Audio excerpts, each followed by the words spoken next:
Today we're putting down laps on the dirt track to burn some rubber, specifically long-wear rubber compound tires for off-road racing. These tires are designed to last longer with certain track conditions, and they're able to withstand higher heats. But can they? Well, today we test them, testing standard rubber tires against the long-wear rubber tires. How do they hold up? Let's find out.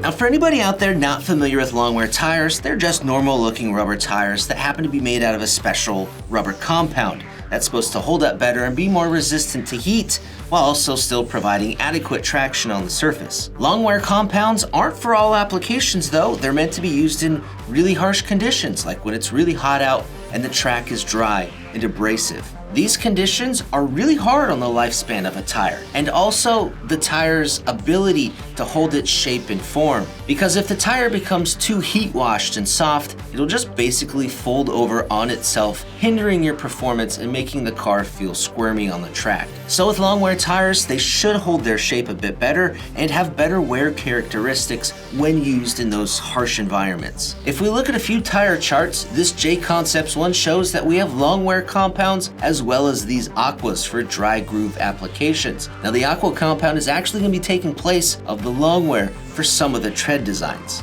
With AKA tires, they feature a second yellow dot to indicate the long wear tires, with a few compounds available, and then with Proline, they also have their S2, S3, and S4 long wear compounds. And take note that each of these brands recommend a temperature range for usage, but how abrasive the track is also important to consider. Now for our testing, we're going to be using the Silver Dollar RC Raceway, which is our local track. Normally we keep the track nice and watered, but we've stopped and we've let it go dry.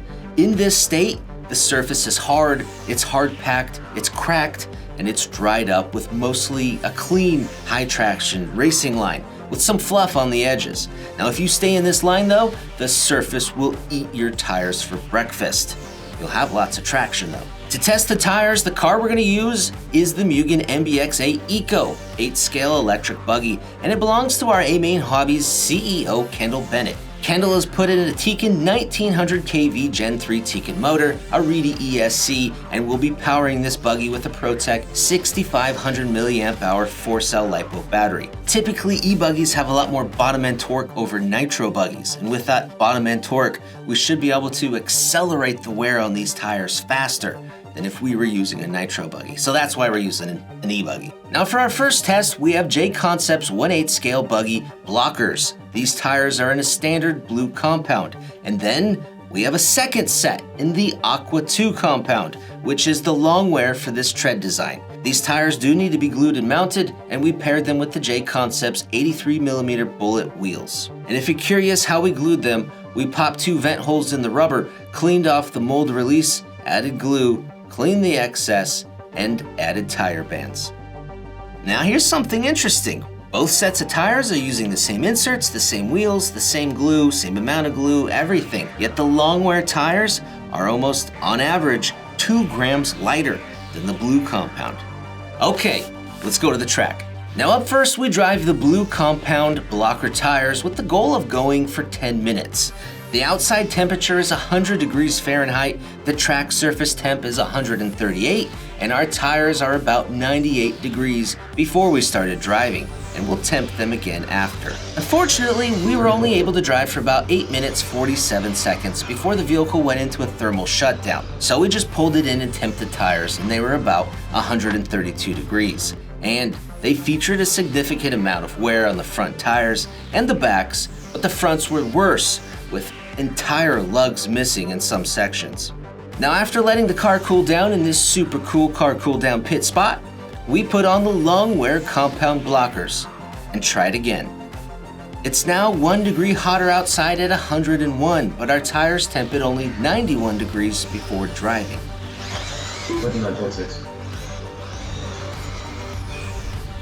We tried for a 10-minute run again, but thermaled after 8 minutes 40 seconds. How hot were the long wear tires? Well, they were about 125 degrees, or about 7 degrees cooler than the first tires.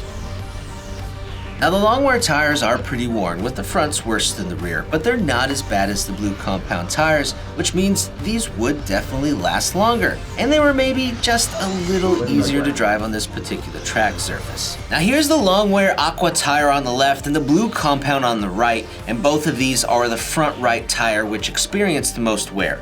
Now it's pretty obvious the extra wear going down the center on the blue compound tire, and you can see we're even riding on the bars underneath the center lugs.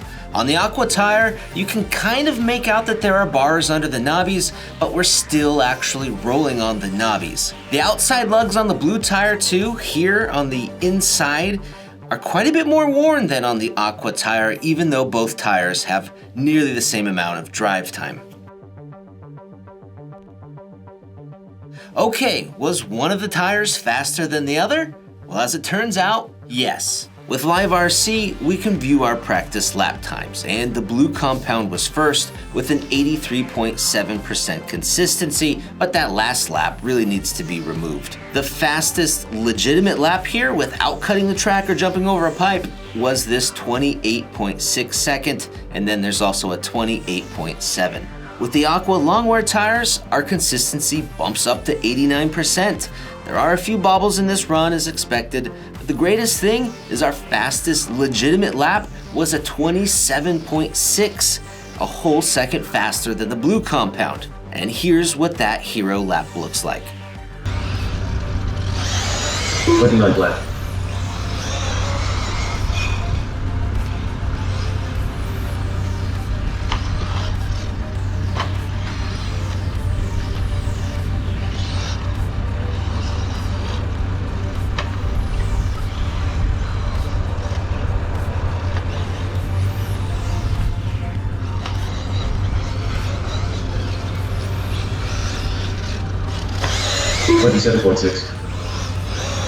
So are the Longwear tires worth it?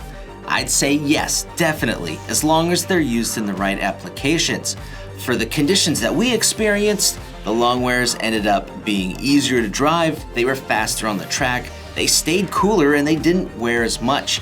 And I'm just guessing that the Longwears have between 20 to 40% more tire life remaining compared to the blue compound. And that's when used with an e-buggy. Nitro buggies tend to be less weight and a little bit more forgiving on tires, so Longwear performance and the wear characteristics should be even better when used on nitro vehicles, which would make them great for long races, main events, or if you just want to use one set of tire for your season of club racing.